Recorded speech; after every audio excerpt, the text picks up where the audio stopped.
প্রিয় শ্রোতা, আসসালামু আলাইকুম। আজকে আমরা হজরত ঈসা আলাইসাল্লামের জীবনের দ্বিতীয় পর্বটি শুনব। তো হজরত ঈসা আলাইসাল্লামের হাওয়ারিদের সহযোগিতা। হজরত ঈসা আলাইসাল্লাম বারবার আহ্বান সত্ত্বেও বনি ইসরায়েলরা আল্লাহর অনুগত্যের পরিবর্তে ঔদ্ধত্য ও অহংকার প্রদর্শন করল। তারা ঐতিহ্যগত ও বক্র মানসিকতা, হঠকারিতা ও হঠধর্মিতার কারণে সত্য হতে দূরে সরে পড়ল। এমনকি ঈসা আলাইসাল্লামকে ব্যঙ্গ বিদ্রুপ করতে শুরু করলো। হযরত ঈসা আলাইসাল্লাম সাময়িকভাবে তাদের হাল ছেড়ে দিয়ে বিভিন্ন এলাকায় ভ্রমণে বার হয়ে এলেন এবং চলতে চলতে এক সময় এক নদীর তীরে উপনীত হয়ে দেখতে পেলেন একদল লোক মাছ ধরছে। তারা সংখ্যায় ছিল 12 জন। তাদের সর্দারের নাম শামাউন। হযরত ঈসা আলাইসাল্লাম তাদেরকে বলেন, তোমরা কি করছো? তারা বলল, আমরা মাছ ধরছি। তিনি বলেন, তোমরা কি আমার সাথী হতে পারো? তারা জিজ্ঞাসা করল, আপনি কে? তিনি বললেন, আমি মারিয়াম পুত্র ঈসা। আমি আল্লাহর বান্দা এবং আল্লাহর পক্ষ হতে প্রেরিত রসুল।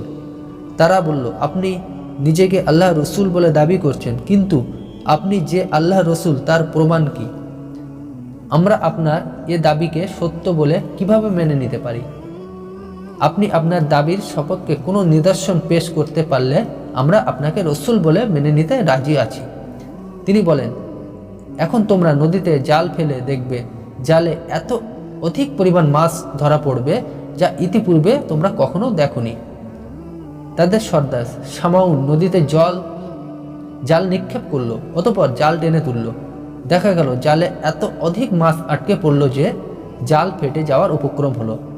এত অধিক পরিমাণ মাছ তাদের জালে আর কখনো ধরা পড়েনি। এমনকি মাছের জন্য যে নৌকাটি সাথে এনেছিল তা ভরে গেল। অতঃপর তাদের জন্য আরও একটি নৌকা পর্যন্ত ধার নিতে হলো। উভয় নৌকা মাছে পরিপূর্ণ হয়ে গেল। তারা আশ্চর্য হয়ে গেল। তাদের আর বুঝতে বাকি থাকলো না যে কোনো অলৌকিক শক্তির সাহায্য ছাড়া এটা কিছুতেই সম্ভব হয়নি। তারা হযরত ঈসা আলাইসাল্লামের প্রতি ঈমান আনলো এবং তার সাথী হয়ে সাথে থাকলো। তাদেরকে কোরআনে হাওয়ারিন বলা হয়েছে।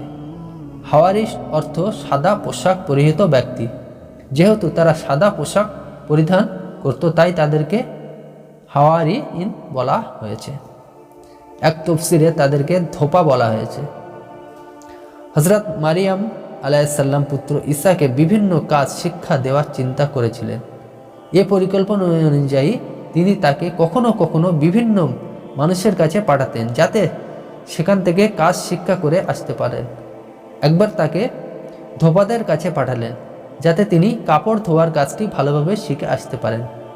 যাদের কাছে পাঠান তারা নিছক ধোপাই ছিল না, তারা কাপড়ও রং করত। একদা তাদের সর্দার কোথায় যাবে, তাই হযরত ঈসা আলাইসাল্লামের কাছে অনেকগুলো বস্ত্র দিয়ে বলল যে, আমি অমুক স্থানে যাচ্ছি, আপনি এ বস্ত্রগুলো বিভিন্ন রঙে রঙিন করে রাখবেন। কোনো বস্ত্র কি ধরনের রং দিতে হবে তাও দেখিয়ে দিলেন। সে এটাও বলল, আমি আশা করি যে আমি ফিরে আসার সময় আপনি কাজটি শেষ করবেন। সর্দার চলে যাওয়ার পর হযরত ঈসা আলাইসাল্লাম একটি টবে এক প্রকার রং খুব সুন্দর করে পাক করলেন। অতঃপর সবগুলো বস্ত্র উক্ত টবে ভিজিয়ে রাখলেন আর বলেন, হে বস্ত্র সকল, আমি তোমাদেরকে টব হতে বের করে আনার সময় যে রঙে রঙিন হতে বলি সেই রঙে রঙিন হয়ে যাও। সর্দার ফিরে আসলো, দেখলো সবগুলো বস্ত্র একই টবে ভিজানো হয়েছে। সে হযরত ঈসা আলাইসাল্লামকে ডেকে বলল, হে ঈসা, আপনি কি কাজ শেষ করেছেন? হযরত ঈসা আলাইসাল্লাম বলেন, হ্যাঁ করেছি, চলুন আমার সাথে। সর্দারকে টবের কাছে নিয়ে গেলেন। সর্দার বলল, আপনি এটা কি করেছেন? আপনি তো সব বস্ত্রই নষ্ট করে দিয়েছেন। তিনি বলেন, চুপ করুন, একটি বস্ত্রও নষ্ট হয়নি। দেখুন আমি কি করছি। অবশেষে টবের কাছে দাঁড়িয়ে একটা একটা করে বস্ত্র তুললেন। এক এক বস্ত্র এক এক রঙে রঙিন।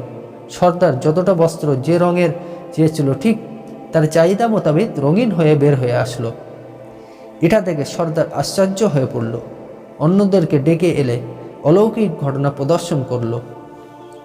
সে বুঝতে পারল যে তিনি নিশ্চয় এক অসাধারণ ব্যক্তি। নিশ্চয়ই এ ঘটনাটি আল্লাহর পক্ষ ব্যতীত অন্য কোনোভাবেই সম্ভব নয়। তাই সে তার সাথীদের সহ হজরত ঈসা আলাইসাল্লামের প্রতি ঈমান আনলো। যেহেতু তারা বস্ত্র ধৌত করে সাদা করত, তাই তাদেরকে হাওয়ারিয়িন বলা হয়েছে। কেউ কেউ বলেন যে তাদের অন্তর অত্যন্ত স্বচ্ছ ও পরিষ্কার ছিল, বিধায় তাদেরকে হাওয়ারিয়িন বলা হয়েছে। তারা হজরত ঈসা আলাইসাল্লামের ডাকে সাড়া দিয়ে তার সাথে থেকে দিন প্রচারের কাজে নিজেদেরকে নিয়োজিত করল। তাদের অধিকাংশই ছিল গরীব, কিন্তু তাদের অন্তর ছিল অত্যন্ত সাদাসিধা। যেহেতু দাওয়াত ও তাবলিগের কাজে সর্বদা লিপ্ত থাকা তাদের জীবিকা উপার্জনের সুযোগ খুব কম হতো। তাই তারা একদিন হজরত ঈসা আলাইসাল্লামের কাছে আবেদনের সুরে বলল যে আল্লাহ তাআলা সব কিছুর মালিক, তিনি সব কিছুই করতে পারেন, কিন্তু আমরা কিছু লোক খাদ্য সংগ্রহের জন্য খুব কষ্ট করছি। যদি হিকমতের পরিপন্থী না হয়ে, তাহলে কি আল্লাহ তাআলা আমাদের জন্য আসমান হতে তৈরি খাদ্য পাঠাইতে পারেন? এ সম্পর্কে আল্লাহ তাআলা বলেন, যখন হাওয়ারিরা ঈসা ইবনে মারিয়ামকে বলল, তবে কি আপনার প্রভু আসমান হতে আমাদের প্রতি খাদ্য ভাণ্ডার নাজিল করতে পারেন? সূরা মাইদা আয়াত 112। হজরত ঈসা আলাইসাল্লাম বলেন, তোমরা যে আবেদন করতে আমাকে বলছো তা আদবের খেলাফ। স্বাভাবিক নিয়মে খেলাফ যে কোনো ফরমাইশি আদবের খেলাফ হয়ে থাকে। এটাই অহংকারী ও ঔদ্ধত্য লোকেদের তরিকা। তোমরা যা বলছো তাতে বোঝা যায় যে আমার নবুয়তের প্রতি তোমাদের সন্দেহ মুক্ত নয়।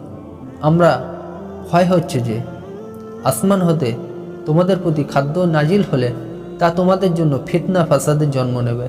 আল্লাহকে ভয় করো আর এমন কোনো আবেদন করো না যা তোমাদের মধ্যে ফিতনা ফাসাদের জন্ম দেবে। আমার প্রতি নিঃসন্দেহপ্রবণ হয়ে নিজেদের ঈমান ধ্বংস করে দিও না। হাওয়ারিরা জবাব দিল যে হে নবী, আপনার প্রতি আমাদের কোনো সন্দেহ নেই, আপনার প্রতি আমাদের পূর্ণ ঈমান রয়েছে। এ সম্পর্কে পবিত্র কোরআনে এসছে, আর হাওয়ারিরা বলল, আমরা চাচ্ছি যে এটা হতে আমরা আহার করি আর আমাদের অন্তর স্থিরতা লাভ করে, এবং আমরা এখনইভাবে জেনে নেব যে আপনি আমাদের কাছে সত্য বলেছেন, আর আমরা এটার উপর সাক্ষ্য হয়ে যাব। সূরা মাইদা আয়াত 113। হাওয়ারিরা নাছোড় হয়ে বারবার এক কথায় পুনরাবৃত্তি করতে থাকে। তাদের বারবার অনুরোধে তিনি নরম হয়ে আসলেন। তিনি দোয়া করলেন, অর্থাৎ ঈসা ইবনে মারিয়াম বললেন, হে আল্লাহ, হে আমাদের রব, আসমান হতে আমাদের প্রতি একটি খাদ্য ভাণ্ডার অবতীর্ণ করুন, যা আমাদের পূর্ববর্তী ও পরবর্তী লোকেদের জন্য খুশি ও আনন্দের কারণ হয়।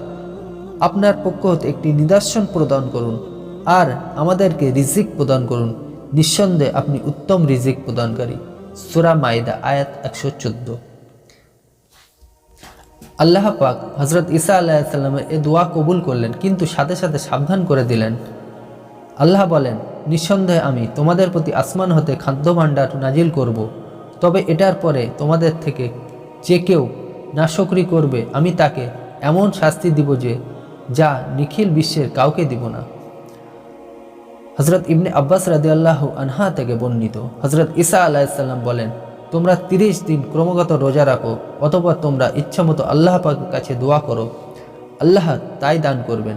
তারা 30 দিন রোজা রাখার পর বলল, হে ঈসা, আমরা কারো জন্য কোনো কাজ করলে সে আমাদেরকে আহার করায়, আর আমরা আল্লাহর জন্য রোজা রাখলাম হিসেবে আল্লাহ কাছে বিশেষ ধরনের খাদ্য চাচ্ছি। অতঃপর তারা আল্লাহর কাছে খাদ্যের জন্য দোয়া করল। ফেরেশতারা খাদ্যের প্রতি ভাণ্ডারসমূহ অবতীর্ণ হয়। এতে 7টি রুটি ও 7টি মৎস্য ছিল। তারা হাওয়ারিদের সামনে খাদ্যের পাত্রতে রেখে দিল। তাদের সকলে এটা হতে আহার করল। হজরত সালমান ফার্সি রাদিয়াল্লাহু আনহা বলেছেন, হাওয়ারিরা হজরত ঈসা আলাইসাল্লামের কাছে খাদ্য ভাণ্ডার চাইলে ঈসা আলাইসাল্লাম পশমের তৈরি বস্ত্র পরিধান করে কেঁদে কেঁদে দোয়া করলেন, হে আল্লাহ, আসমান হতে আমাদের জন্য খাদ্য ভাণ্ডার নাজিল করুন। আল্লাহ পাক তার দোয়া কবুল করলেন এবং খাদ্য ভাণ্ডার নাজিল করলেন। এই খাদ্য ভাণ্ডারটি 2 টুকরা মেঘ হেফাজত করেছিল। এক টুকরা মেঘ ভাণ্ডারটির উপর আর অপর টুকরা ছিল ভাণ্ডারটির নিচে। হাওয়ারিরা দেখেছিল যে 2 খণ্ড মেঘের ছত্রছায়ায় খাদ্য ভাণ্ডার নাজিল হচ্ছে। অবশেষে খাদ্য ভাণ্ডারটি তাদের সামনে রেখে দেওয়া হলো। তা দেখে হজরত ঈসা আলাইসাল্লাম কন্দনরত অবস্থায় দোয়া করলেন, হে আমার রব, আমাকে শুকর গুজর বান্দাদের দলভুক্ত করুন। হে আল্লাহ, এ খাদ্য আমাদের জন্য রহমত করে দিন, শাস্তির কারণ করবেন না। অতঃপর হজরত ঈসা আলাইসাল্লাম বলেন, তোমাদের মধ্যে যে উত্তম সে যেন এ মুখ বিসমিল্লাহ বলে খুলে ফেলে। হাওয়ারিদের মধ্যে সর্দার শামাউন বলল, এ ব্যাপারে আপনি সর্বোত্তম ব্যক্তি, সুতরাং আপনিই মুখ খুলুন। হজরত ঈসা আলাইসাল্লাম অজু করে দীর্ঘ সময় পর্যন্ত নামাজ পড়লেন। তিনি নামাজে খুব কাঁদলেন। নামাজে সমমন্ত ও বস্ত্রবৃত খাদ্য ভাণ্ডার উন্মুক্ত করলেন এবং বললেন, বিসমিল্লাহি খায়রুর রাজিক কিনা, যার অর্থ হল আল্লাহর নামে তিনি সর্বোত্তম রিজিক দাতা। খাদ্য ভাণ্ডারটি উন্মুক্ত করে তাতে 5টি রুটি ও ভুনা মাছ দেখতে পেলেন, কিন্তু এ মাছে কোনো কাঁটা নেই। এর মাথার কাছে লবণ ও লেজের কাছে সিরকা, আর এর চতুষ্পার্শ্বে রং এবং শাকসবজি রয়েছে। আর এক রুটির উপর জাইতুন, দ্বিতীয় রুটিতে মধু, তৃতীয় রুটিতে ঘি, চতুর্থ রুটিতে পনির, আর পঞ্চম রুটিতে রয়েছে সূক্ষ্ম গোস্ত। এটা দেখে শামাউন বলল, হে আল্লাহর নবী, এটা কি দুনিয়ার খাদ্য না বেহেশতের খাদ্য? হজরত ঈসা আলাইসাল্লাম বললেন, তোমাদের সামনে উপস্থিত খাবারের একটিও না দুনিয়ার খাদ্য না বেহেশতের খাদ্য, বরং এ খাদ্যই আল্লাহ পাক স্বীয় কুদরত দ্বারা তোমাদের জন্য প্রস্তুত করেছেন। তোমরা এটা হতে আহার করো এবং আল্লাহর শুকরিয়া আদায় করো। আল্লাহ তোমাদেরকে সাহায্য করবেন এবং নিয়ামত আরও বাড়িয়ে দিবেন। তারা বলল, হে আল্লাহর নবী, আপনি প্রথমে আহার করুন। হজরত ঈসা আলাইসাল্লাম বলেন, আমি কিভাবে এটা হতে খেতে পারি? বরং যারা এ খাদ্য চেয়েছিল তারাই খাবে। বনে ইসরায়েলরা ঐতিহ্যগতভাবেই সন্দেহপ্রবণ, তাই তারা হজরত ঈসা আলাইসাল্লামের খাদ্য আহার না করার তাদের মধ্যে সন্দেহ উদ্বেগ হলো। তারা আহারে সম্মত হলো না। তিনি তাদের মন ভাব বুঝতে পেরে ফকির মিসকিন ও রোগীদের ডেকে এনে আহার করাইয়া দিলেন। তিনি তাদেরকে বললেন, তোমরা এ খাদ্য খাও, আল্লাহ পাক তোমাদের সুস্থ করে দেবেন এবং তোমাদের অভাব মোচন করবেন। প্রায় 1800 ফকির মিসকিন ও অসুস্থ নরনারী আহার করল। সকলেই তৃপ্তির সাথে আহার করার পর যেমন মাছ তেমনই রইল। অতঃপর খাদ্য ভাণ্ডার আকাশের দিকে উড়ে গেল, আর সকলে অবাক হয়ে তাকিয়ে রইল। অবশেষে এটা দৃষ্টির আড়াল চলে গেল। যেসব রোগী আহার করেছিল তারা সকলেই রোগমুক্ত হয়ে গেল, আর যেসব ফকির মিসকিন আহার করেছিল তারা বিশাল বিত্তশালী হয়ে গেল। যারা এটা হতে আহার করতে অস্বীকার করেছিল তারা এটা দেখে লজ্জায় মুখ ঢেকে ফেলল। কথিত আছে যে প্রতিদিন দুপুরের পূর্বক্ষণে এ খাদ্য নাজিল হতো। এভাবে 40 দিন অবহিত হয়ে গেল। অবশেষে একদিন খাদ্য ভাণ্ডার নাজিল হলে ধনী গরিব, ছোট বড় ও নারী পুরুষ সকলেই এটা হতে খেলো। আল্লাহ পাক এতে অসন্তুষ্ট হলেন এবং প্রতিদিন খাদ্য নাজিল না করে একদিন অন্তর একদিন নাজিল করা শুরু করলেন। এতেও তাদের হুঁশ হলো না। বিত্তশালী লোকেরা বিনা প্রয়োজনে আসমান হতে অবতীর্ণ খাদ্য ভক্ষণে লিপ্ত রইল। আল্লাহ পাক তাদেরকে সতর্ক করার জন্য হজরত ঈসা আলাইসাল্লামের কাছে ওহী পাঠালেন, হে ঈসা, আমার নাজিলকৃত খাদ্য শুধু ফকির মিসকিন খেতে পারবে। এতে শুধু তাদেরই হক রয়েছে, বিত্তশালীদের কোনো হক নেই। তারা যেন এটা হতে আহার না করে। হজরত ঈসা আলাইসাল্লাম বিত্তশালীদেরকে আল্লাহ পাকের নির্দেশ জানিয়ে দিলেন, কিন্তু তারা এই নির্দেশ মেনে নিতে সম্মত হয়নি, বরং অন্যদের মধ্যে হজরত ঈসা আলাইসাল্লামের নির্দেশের প্রতি সন্দেহ সৃষ্টি করতে চেষ্টা চালালো। আল্লাহ পাক এতে অসন্তুষ্ট হলেন এবং ওহী পাঠালেন। তিনি বলেন, হে ঈসা, আমি তো এ সত্য আরোপ করেছিলাম যে খাদ্য পাঠানোর পর যদি তারা এটার বিধি লঙ্ঘন করে তবে তাদের প্রতি কঠিন আযাব নাজিল করব। হজরত ঈসা আলাইসাল্লাম তখন বলেন, হে আল্লাহ, আপনি তাদের উপর আযাব নাজিল করতে চাইলে করতে পারেন, কেননা তারা তো আপনারই বান্দা, আর যদি তাদেরকে ক্ষমা করে দেন তাও করতে পারেন। আপনি তো হিকমত জানেন। আল্লাহ তাদের উপর আযাব অবতীর্ণ করলেন। তারা রাতে নিজ নিজ স্ত্রীর সাথে শয়ন করছে, কিন্তু সকালে সকলে শূকরে পরিণত হয়ে গেল। তারা রাস্তায় দৌড়দৌড়ি করতে লাগলো, এমনকি বিভিন্ন নাপাক দ্রব্য খেতে শুরু করলো। অন্যরা সকালে ঘুম হতে উঠে তাদের এক করুণ অবস্থা দেখে শঙ্কিত হয়ে পড়ল। কাঁদতে কাঁদতে ঈসা আলাইসাল্লামের কাছে আসলো। তিনি তাদেরকে দেখতে গেলেন। তারা তাকে দেখে হাউমাউ করে কেঁদে উঠল। তারা বিভিন্ন অঙ্গভঙ্গির দ্বারা হজরত ঈসা আলাইসাল্লামকে বোঝাবার চেষ্টা করলো যে তারা কখনো আর এমন ধরনের কর্ম করবেন না। অতঃপর তারা মাত্র 3 দিন জীবিত ছিল। 3 দিন পর সব মারা গেল।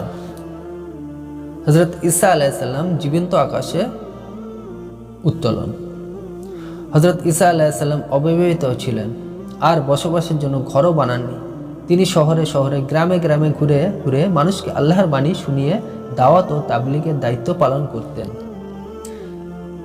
রাত হলে বিছানাপত্র ছাড়াই বিশ্রামের জন্য শুয়ে পড়তেন। তিনি দৈহিক ও আত্মিক উভয় দিক দিয়ে জীবের উপকার করতেন।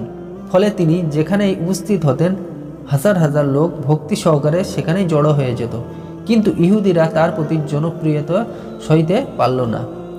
হিংসা বিদ্বেষ তারা জ্বলে পুড়ছিল, নানাভাবে তার পেরেশান করতে থাকে। শেষ পর্যন্ত তারা তাকে দেশ থেকে বের করে দিল। তাফসিরে খাজানে একটি বর্ণিত আছে যে তা হলো ইহুদিরা তাকে দেশ থেকে বের করে দেওয়ার পর তিনি স্বীয় মাতাকে নিয়ে অজানার উদ্দেশ্যে যাত্রা করলেন। ঘুরতে ঘুরতে অবশেষে এক গ্রামে এসে উপনীত হলেন। সেখানে তারা এক ব্যক্তির গৃহে আশ্রয় নিলেন। এ ব্যক্তি তাদের মেহমানদারি করল এবং তাদের সাথে খুব ভালো আচরণ করল। সে এলাকার রাজা ছিল এক সীমা লঙ্ঘনকারী জালেম। একদিন সে গৃহকর্তা বিষণ্ণ মনে গৃহ প্রবেশ করল। তার মনের বিষণ্ণতার ছাপ তার মুখে মণ্ডলে বিরাজমান হলো। হজরত ঈসা আলাইসাল্লামের মাতা হজরত মারিয়াম আলাইসাল্লাম গৃহে কর্তার স্ত্রীর কাছে বসা ছিলেন। হজরত মারিয়াম আলাইসাল্লাম গৃহকর্তার স্ত্রীকে তার স্বামীর বিষণ্ণতার কারণ জিজ্ঞাসা করলে তার স্ত্রী বলল, এ সম্পর্কে বলে আর কি হবে? হজরত মারিয়াম বলেন, আমার কাছে খুলে বলো, হয়তোবা আল্লাহ এর কোনো সুরাহা করে দিতে পারেন।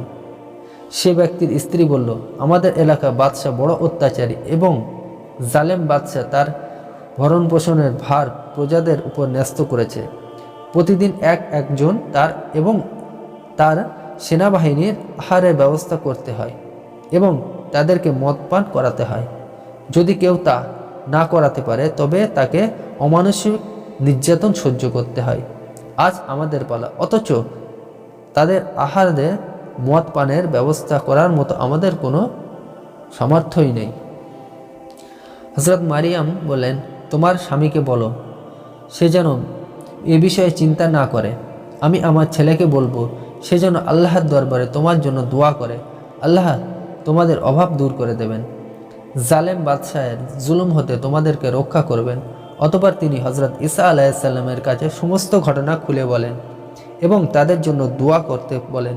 হজরত ঈসা আলাইসাল্লাম বলেন, আমি যদি এ কাজ করি তবে পরিণাম ভালো হবে বলে আমার মনে হয় না। হজরত মারিয়াম আলাইসাল্লাম বলেন, এরপরও করো, তারা যেহেতু আমাদের উপকার করেছে সুতরাং তাদের জন্য দোয়া করতেই হয়। অগত্য মায়ের কথায় হজরত ঈসা আলাইসাল্লাম রাজি হলেন এবং বলেন যে আহারের সময় হলে হাঁড়িতে ও মদের মটকিতে পানি রেখে আমাকে সংবাদ দিবেন। এ ব্যক্তি তার নির্দেশ অনুসারে মটকাতে ও মদের হাঁড়িতে পানি ভরে হজরত ঈসা আলাইসাল্লামকে সংবাদ দিল। হজরত ঈসা আলাইসাল্লাম দোয়া করলেন। হাঁড়ির পানি গোস্ত ও ঝোলে পরিণত হলো, মটকার পানি পরিণত হলো মদে। অনন্তর সে ব্যক্তি হাঁড়ি ভর্তি খাদ্য ও মটকা ভর্তি মদ নিয়ে বাদশাহের দরবার উপস্থিত হলো। বাদশাহ তার সেনাদল আহারের পর মদ্যপান করলো, কিন্তু আজকের মদ ভিন্ন এক ধরনের মদ। বাদশাহ জীবনে কখনো এমন মদ পান করেননি, আর না এমন মদের কথা শুনেছেন কখনো। আসলে তা প্রচলিত ছিল না, এটা আলাদা এক প্রকার খাদ্য, কারণ আল্লাহর নবীগণ কখনো মদ তৈরি করতে পারেন না। বাদশাহ জিজ্ঞাসা করল, এ মদ তুমি কোথা থেকে এনেছো? লোকটি কোনো এক এলাকার নাম উল্লেখ করল। সে বলল, অমুক এলাকা হতে এনেছি। বাদশাহ বলল, এ এলাকার মদ তো এমন নয়। অতঃপর লোকটি অন্য একটি এলাকার নাম বলল। এতে বাদশাহ সন্দেহ হলো। বাদশাহ তাকে বারবার এ মদের সত্যিকার পরিচয়ের জন্য চাপ দিতেছিল। চাপের মুখে লোকটি সত্য কথা বলতে বাধ্য হলো। সে বলল, আমার কাছে এক যুবক রয়েছেন, তিনি আল্লাহর কাছে যা চান আল্লাহ তাকে তাই দান করেন। তিনি আমার জন্য দোয়া করেছেন, তার দোয়ার ফলে আল্লাহ পানি মদে পরিণত করেছেন। এ বাদশাহের একটি পুত্র ছিল, সে বাদশার খুব প্রিয় ছিল। তার মৃত্যুর পর পুত্রকে স্থলাভিষিক্ত করার সিদ্ধান্ত নিয়েছিল, কিন্তু তার সে প্রিয় পুত্র মারা যায়। বাদশার মনে মনে ভাবল যে এ যুবকের দোয়ায় যখন পানি মদে পরিণত হয়েছে, তখন তার দোয়ায় পুত্রের পুনর্জীবন লাভ করা সম্ভব হবে। তাই সে হজরত ঈসা আলাইসাল্লামকে তার দরবারে ডেকে এনে তার সাথে তার পুত্রের পুনর্জীবনের সম্পর্কে কথাবার্তা বলল। হজরত ঈসা আলাইসাল্লাম বাদশাহের কথা শুনে বলেন, আপনি এ চিন্তা পরিত্যাগ করুন, কেননা এতে দেশে বিশৃঙ্খলা দেখা দেবে। বাদশাহ তার কথার কান না দিয়ে বলল যে, আমি এর পরোয়া করি না। কোনো অসুবিধা হয় যদিও, তবে আমি তা সামলিয়ে নিতে পারব। বাদশাহের পুনঃ ও অনুরোধের প্রত্যাখ্যান করা সম্ভব হলো না। তিনি বুঝতে পারলেন যে দোয়া তাকে করতেই হবে।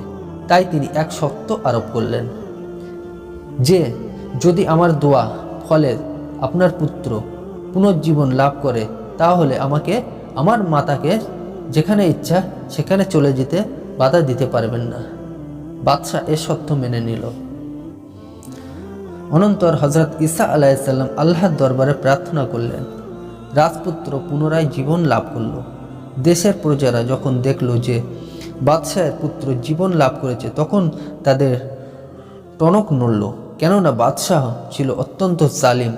সে প্রজাদের সব কিছু খেয়ে তাদেরকে সর্বশান্ত করে দিয়েছে। তারা ভেবেছিল যে বাদশাহের মৃত্যুর পর অত্যাচারের অবসান হবে। এখন যখন তারা দেখল বাদশাহের পুত্র পুনর্জীবন লাভ করেছে, তখন জুলুম বন্ধ হওয়ার যে সম্ভাবনা দেখা দিয়েছিল তা দ্রবীত হয়েছে। কাজে এখন তো জুলুম আরও অধিক বেড়ে যাওয়ার সম্ভাবনা দেখা দিয়েছে। তাই তারা নবজীবিত রাজপুত্রকে হত্যার জন্য অস্ত্রশস্ত্র সহ আক্রমণ করে বসল। তারা জানতে পারল হজরত ঈসা আলাইসাল্লাম এর দোয়ার ফলে পুনরায় জীবন লাভ করেছে। তাই তারা হজরত ঈসা আলাইসাল্লামকে হত্যার পরিকল্পনা করল। তখন তিনি এই এলাকা পরিত্যাগ করে আবার বাইতুল মুকাদ্দাসের দিকে রওনা হলেন। পথে একদল ইহুদির সাথে তার সাক্ষাৎ হলো। তারা হজরত ঈসা আলাইসাল্লামকে দেখতে পেয়ে তাকে তার মাতাকে গালি দিল। তিনি তাদের জন্য বদদোয়া করলে ইহুদি দলের প্রত্যেকে শুকর হয়ে গেল। অন্য অন্য ইহুদিদের ঘটনার সংবাদ পৌঁছলে তারা হজরত ঈসা আলাইসাল্লামকে হত্যা করার জন্য একমত হলো, কিন্তু তারা খুব ভয় করছিল যে যদি তাকে হত্যা করা হয় তাহলে বাইতুল মুকাদ্দাস এলাকার শাসক এর বিচার করে কিনা, কেননা তখন সেখানে ইহুদিদের শাসন কায়েম ছিল না, বরং প্রতিমা উপাসকদের শাসন কায়েম ছিল। ইহুদিরা সর্বদাই প্রতিমা পূজকের শাসনকে ঘৃণা করে, এর বিরোধিতা করে আসছিল। আজ দেশের শাসনকর্তা ইহুদিদের বিচার করার কোনো সুযোগ পেলে অবশ্যই হাতছাড়া করবেন না। তাই তারা মূর্তি উপাসক রাজা পিলাসিতাসে ও শশককে আনার পরিকল্পনা করল। দলবদ্ধ হয়ে পিলাতিসের দরবারে উপনীত হলো। হজরত ঈসা আলাইসাল্লামের বিরোধিতার জন্য মূর্তি উপাসক মুশরিক রাজার অনুগত্য স্বীকার করে নিতে কুণ্ঠাবোধ করল না। তারা রাজা পিলাতিসের দরবারে হাজির হয়ে বলল, জাহাপনা, এ ব্যক্তি ধীরে ধীরে এমন একটি দল গড়ে নিচ্ছে যা আপনার অধিপত্য ও বরবাদ করে দিবে। সুতরাং শীঘ্রই যদি এর মূল্য পতন না করেন তবে সমূহ ক্ষতির সম্মুখীন হবেন। সে আশ্চর্যজনক বিষয়সমূহ দেখিয়া জনসাধারণের মন জয় করিয়া চলেছে। এভাবে সে যে কেবল দেশবাসীকে পার্থিব দিক থেকেই পথভ্রষ্ট করছে তা নয়, বরং আমাদের দিনকে পরিবর্তন করে ফেলেছে, জনসাধারণকে বেদিন বানিয়ে ফেলেছে। সুতরাং এখনই যদি তার সম্পর্কে সিদ্ধান্ত গ্রহণ না করেন তবে শীঘ্রই চরম আকার ধারণ করবে। সুতরাং দেশের বাদশা হিসেবে আপনার এটা দায়িত্ব। রাজা পিলাতিস তাদের কথা শুনে হজরত ঈসা আলাইসাল্লামকে হত্যার অনুমতি প্রদান করল। ইহুদেরা এত সহজে তাদের ষড়যন্ত্র সফল হবে ভাবতেও পারেনি। এখন হজরত ঈসা আলাইসাল্লামকে হত্যার পথ পরিষ্কার হয়েছে, তাই তারা তাকে হত্যার সুযোগ খুঁজতে থাকল। কোথাও তাকে একাকী পাওয়া গেলে কার্যসিদ্ধ করতে হবে, কেননা জনসমক্ষে তাকে হত্যা করা সম্ভব নয়, কারণ জনসাধারণ অনেকেই তার ভক্ত। হজরত ঈসা আলাইহিসসালাম ইহুদিদের ষড়যন্ত্র এবং তাকে হত্যা করার পায়তারা সম্পর্কে বুঝতে পেরে হাওয়ারিদের একত্রিত করে বললেন, যা কোরআন পাকে ইরশাদ হয়েছে। অনন্তর যখন হজরত ঈসা আলাইহিসসালাম ইহুদিদের ষড়যন্ত্র অনুভব করতে পারলেন, তখন তিনি বলেন, আল্লাহর দিকে আমার সাহায্যকারী হবে। হাওয়ারিরা বলল, আমরা আল্লাহর দ্বীনের সাহায্যকারী, আমরা আপনার কথা মোতাবেক আল্লাহর প্রতি ঈমান এনেছি, আপনি সাক্ষী থাকুন যে আমরা আপনার অনুগত। সূরা আলে ইমরান আয়াত 52। তাদের জবাবে হজরত ঈসা আলাইহিসসালাম সন্তুষ্ট হলেন। তিনি অনুভব করতে পারলেন যে ইহুদিদের ষড়যন্ত্রে তার ইহে জগৎ ত্যাগ করতে হলেও কোনো চিন্তার কারণ নেই, কেননা তার ওফাতের পর হাওয়ারিরা দ্বীনের সাহায্যকারী হিসেবে অবশিষ্ট রয়েছে। হাওয়ারিদের কথায় নিশ্চিন্ত হয়ে তিনি দ্বীনের দাওয়াত ও তাবলীগের কাজে পূর্ণভাবে নিয়োজিত রইলেন। সাথে সাথে তিনি ইহুদিদের গতিবিধিও লক্ষ্য করতে থাকলেন। হজরত জেহাক রহমতুল্লাহ থেকে বর্ণিত, হাওয়ারিরা ইহুদিদের হজরত ঈসা আলাইহিসসালামকে হত্যার সিদ্ধান্তে ষড়যন্ত্র সংবাদ পেয়ে এক জায়গায় জড়ো হলো। তখন হজরত ঈসা আলাইহিসসালাম তাদের কাছেই ছিলেন। ইহুদিরা তাকে খুঁজতে ছিল। শয়তান ইহুদিদেরকে তার খোঁজ দিল। ইহুদিরা তার অবস্থান স্থলে সংবাদ পেয়ে তথায় 4000 লোক নিয়ে হজরত ঈসা আলাইহিসসালাম ও হাওয়ারিদেরকে অবরোধ করল। তিনি হাওয়ারিদেরকে লক্ষ্য করে বলেন, তোমাদের মাঝে এমন কোনো ব্যক্তি কি এজন্য প্রস্তুত আছে যে সে ঘর হতে বের হওয়ার সাথে সাথে তাকে হত্যা করে দেওয়া হবে আর সে আমার সাথে জান্নাতে থাকবে? হাওয়ারিদের একজন বলল, আমি প্রস্তুত আছি। তিনি তাকে সিংহ জামা ও পাগড়ি দান করলেন। অতঃপর আল্লাহর পক্ষ হতে তাকে হজরত ঈসা আলাইহিসসালামের আকৃতি দান করা হলো। সে বের হয়ে আসলে ইহুদিরা তাকে শূলবিদ্ধ করে হত্যা করল। আল্লাহ পাক হজরত ঈসা আলাইহিসসালামকে আসমানে তুলে নিলেন, যে সম্পর্কে পবিত্র কোরআনে আছে। আর তাদের এ কথা যে আমারই আল্লাহ রসুল ঈসা ইবনে মারিয়ামকে হত্যা করেছি, অথচ তারা তাকে হত্যাও করে নাই, এমনকি শুলেও চড়ায় নাই, কিন্তু তারা সন্দেহে পড়েছিল। আর যারা এ ব্যাপারে মতপার্থক্য করেছে, নিশ্চয়ই তারা সন্দেহে ডুবে রয়েছে। ধারণার পিছনে পড়া ছাড়া এ সম্পর্কে তাদের কোনো জ্ঞান অবশ্যই তারা তাকে হত্যা করেনি, বরং আল্লাহ পাক তাকে নিজের কাছে তুলে নিয়েছেন। আল্লাহ পাক জবরদস্ত হিকমতওয়ালা। সূরা নিসা আয়াত 157 থেকে 58। এক বর্ণনায় আছে যে ইহুদিরা নিজেদের মধ্যে পরামর্শ করে তিতলা নুসু নামক এক ইহুদিকে পাঠিয়েছিলেন হজরত ঈসা আলাইহিসসালামকে হত্যা করার জন্য। আল্লাহ তো হজরত ঈসা আলাইহিসসালামকে আসমানে উঠিয়ে নিলেন। সেই গৃহে ঢুকে তাকে না পেয়ে গৃহ হতে নিষ্ক্রান্ত হলো। আল্লাহ তার মুখমণ্ডল পরিবর্তন করে তাকে হজরত ঈসা আলাইহিসসালামের ন্যায় করে দিলেন। ইহুদিরা ধারণা করল যে এ ব্যক্তি হজরত ঈসা, তাই তারা তাকে হত্যা করল। কোনো কোনো বর্ণনায় আছে যে তাকে হত্যা করার পর তাদের মধ্যে কিছু লোক হুঁশ হলো যে প্রকৃতপক্ষে তারা হজরত ঈসা আলাইহিসসালামকে হত্যা করতে পারেনি, বরং তারা নিজেদের ব্যক্তিকেই হত্যা করেছে। কেননা তারা দেখলো হজরত ঈসা আলাইহিসসালাম মুখমণ্ডলের সাথে তার মুখমণ্ডলের সাদৃশ্যতা থাকলেও তার দেহের অন্যান্য অঙ্গের সাথে হজরত ঈসা আলাইহিসসালামের অঙ্গের মিল নেই। কেউ কেউ এর পক্ষে এ যুক্তি দাঁড় করালো যে আমরা হজরত ঈসাকে হত্যা করে থাকলে আমাদের লোক কই, আর এ নিহত ব্যক্তি আমাদের লোক হলে হজরত ঈসা আলাইহিসসালাম কোথায়? আল্লাহ তাআলা ইহুদিদের মোকাবেলায় হজরত ঈসা আলাইহিসসালামকে 5টি প্রতিশ্রুতি দিয়েছিলেন। যার প্রথম প্রতিশ্রুতি হলো ইহুদিরা তাকে হত্যা করতে পারে না, নির্ধারিত সময়ে স্বাভাবিকভাবে তিনি মৃত্যুবরণ করবেন, আর সে নির্ধারিত সময়টি আসবে কিয়ামতের কাছাকাছি সময়ে। তিনি আকাশ হতে দুনিয়ায় অবতরণ করে সুদীর্ঘকাল দুনিয়ার অবস্থানের পর ইন্তেকাল করিবেন। দ্বিতীয় প্রতিশ্রুতি হলো ইহুদিদের দ্বারা আক্রান্ত হওয়ার পর আল্লাহ তাকে আকাশের দিকে তুলে নেবেন। এ প্রসঙ্গে সূরা নিসাতে ইরশাদ হয়েছে, তারা তাকে হত্যাও করেনি, বরং বাস্তব হলো যে আল্লাহ তাকে নিজের কাছে তুলে নিয়েছেন। তৃতীয় প্রতিশ্রুতি হলো তাকে দুশমনের অপবাদ হতে মুক্ত রাখবেন। পবিত্র কোরআনে ইরশাদ হয়েছে, এবং আপনাকে কাফেরদের থেকে পবিত্র রাখব।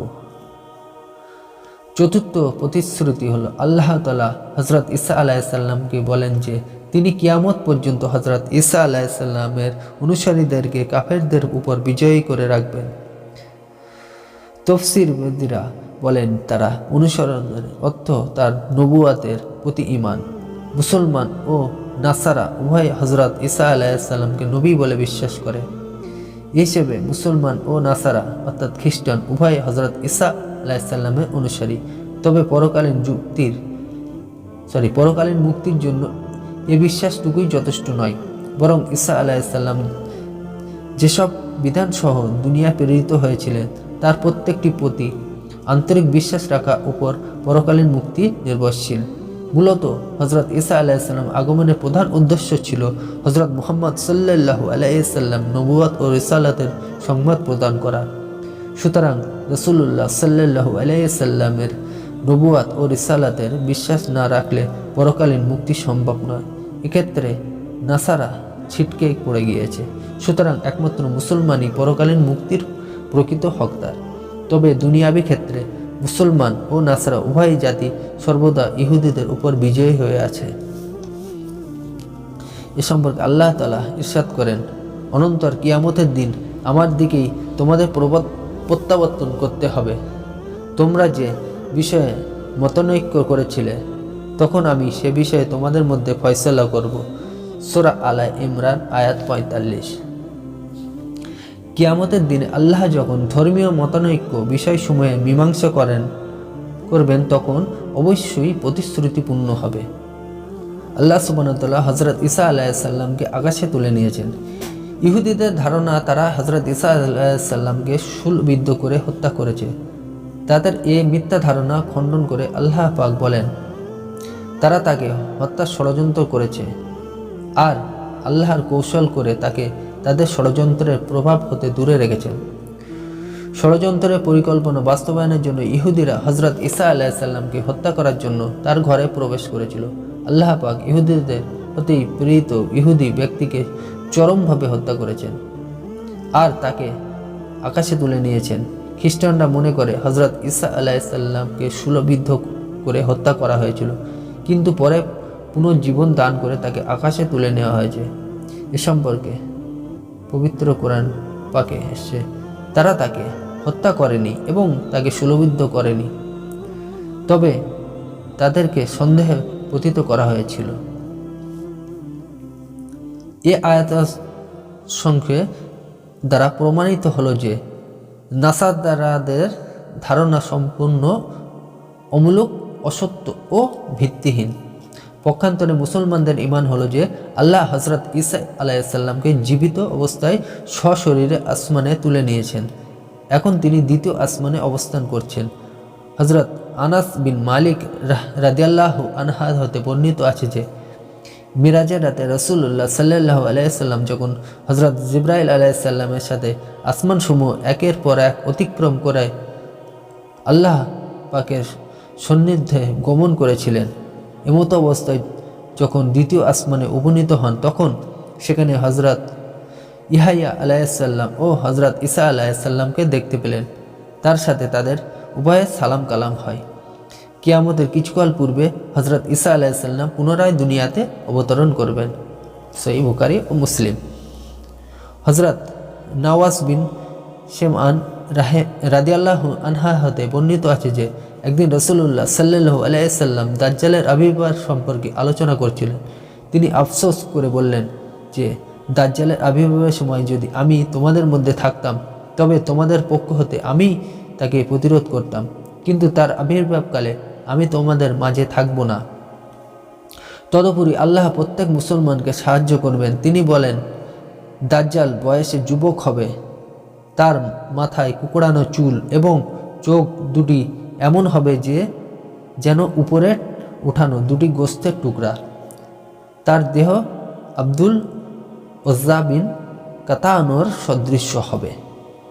সিরিয়া ও ইরাকের মধ্যবর্তী স্থানে কোনো এক রাস্তায় আত্মপ্রকাশ করবে। রাস্তায় উভয় পক্ষে ফিতনা ফাসাদের সৃষ্টি করবে। এভাবে 40 দিন পর্যন্ত সেখানে বিশৃঙ্খলা সৃষ্টি করবে এবং সামনে অগ্রসর হবে। তার ফিতনা সৃষ্টির প্রথম দিন 1 বছরের ন্যায়, দ্বিতীয় দিন 1 মাসের ন্যায় এবং তৃতীয় দিন 1 সপ্তাহের ন্যায় এবং অন্যান্য দিনগুলো আমাদের মতো সাধারণ দিন হবে। হযরত ঈসা আলাইহিস সালামের ইন্তেকাল কীভাবে হবে? হযরত ঈসা আলাইহিস সালামের সাহায্যে মুসলমানরা তো সর্বপ্রকার ফিতনা ফাসাদ হতে নিরাপদ থাকবে। তিনি ক্রমাগত 7 বছর পর্যন্ত মুসলমানদের নেতৃত্ব দেবেন এবং মুসলিম সাম্রাজ্যের শাসন কার্য পরিচালনা করবেন। এ সময়ের মধ্যে তিনি বিবাহ বন্ধনে আবদ্ধ হবেন। তার রাজত্বকালে দুনিয়াতে শান্তির রাজ্যে পরিণত হবে, ন্যায় বিচার প্রতিষ্ঠিত হবে, এমনকি বাঘ ও ছাগলে একই ঘাটে পানি পান করবে। তিনি 40 বছর বয়সে ইন্তেকাল করবেন। রাসূলুল্লাহ সাল্লাল্লাহু আলাইহি সাল্লামের রওজা মুবারকের পাশে তাকে দাফন করা হবে। তো প্রিয় শ্রোতা, আজকে আমরা হযরত ঈসা আলাইহিস সালামের জীবনের দ্বিতীয় পর্বটি শুনলাম। সবাই ভালো থাকবেন এবং আমার জন্য দোয়া করবেন। আসসালামু আলাইকুম ওয়া রাহমাতুল্লাহি ওয়া বারাকাতুহু।